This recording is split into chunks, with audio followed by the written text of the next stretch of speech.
Shep Smith of Fox News is 100% fed up with Fox News race baiting, and he schools the idiots on the Five for trying to do it on air with him.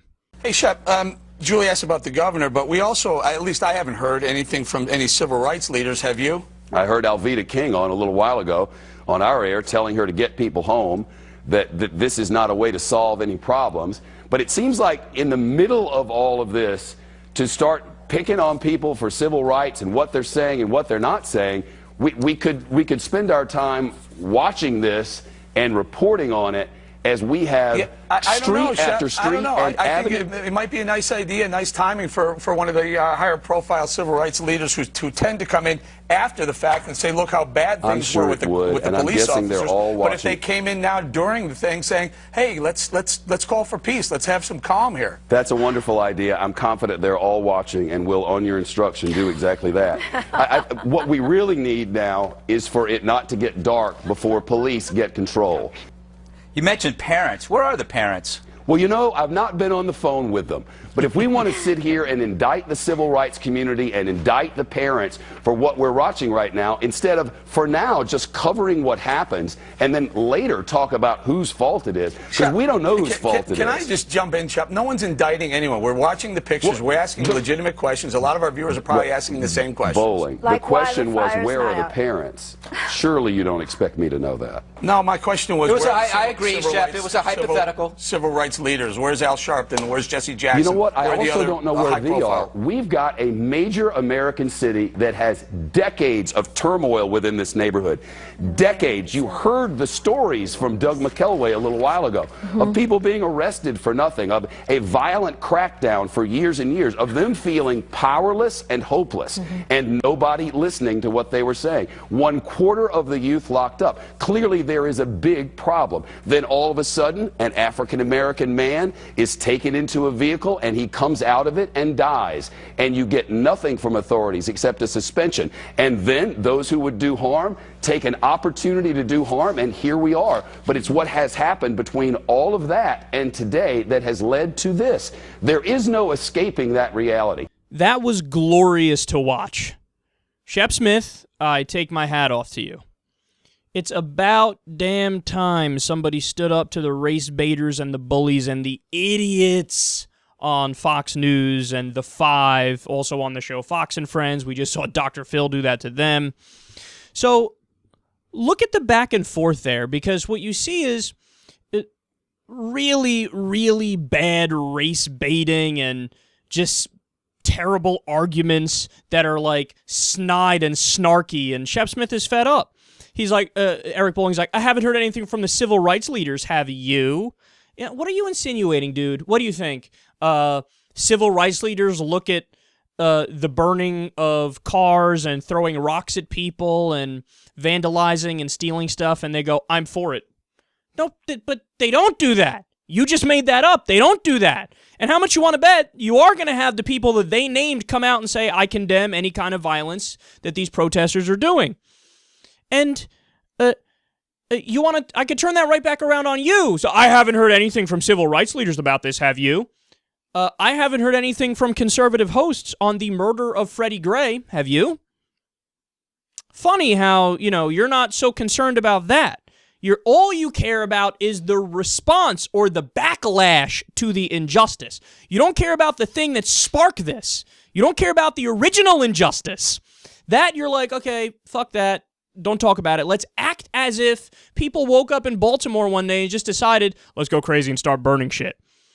No, you might want to go and find the roots of the problem. And I have no problem, and I agree with you if you want to condemn, acts of vandalism or violence or burning stuff down or whatever, any crimes committed when a protest became a riot. I'm with you. But you also have to say, well, look, the thing that happened which led to this was also beyond fucked up.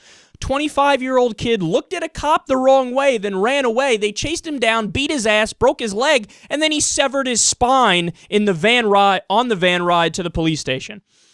And of course, there's a history of Baltimore cops handcuffing people behind their back and then driving really fast and taking sharp turns so that the person bounces around the van like crazy. And what happens? That's probably how he severed his spine. It was either that or it happened when they beat the fuck out of him. Neither situation is good for the cops. In all scenarios, it's murder. So, but they don't care about that. They don't care about any injustice done to black people. They only care about when black people do injustice. And here's another example where we can flip it right back on them. You know, where are the parents, Shep? Yeah, I agree. Where are the parents for all these old white cops who kill unarmed young black men? Where are those parents? Where are those family values? Where's the moral compass of those guys?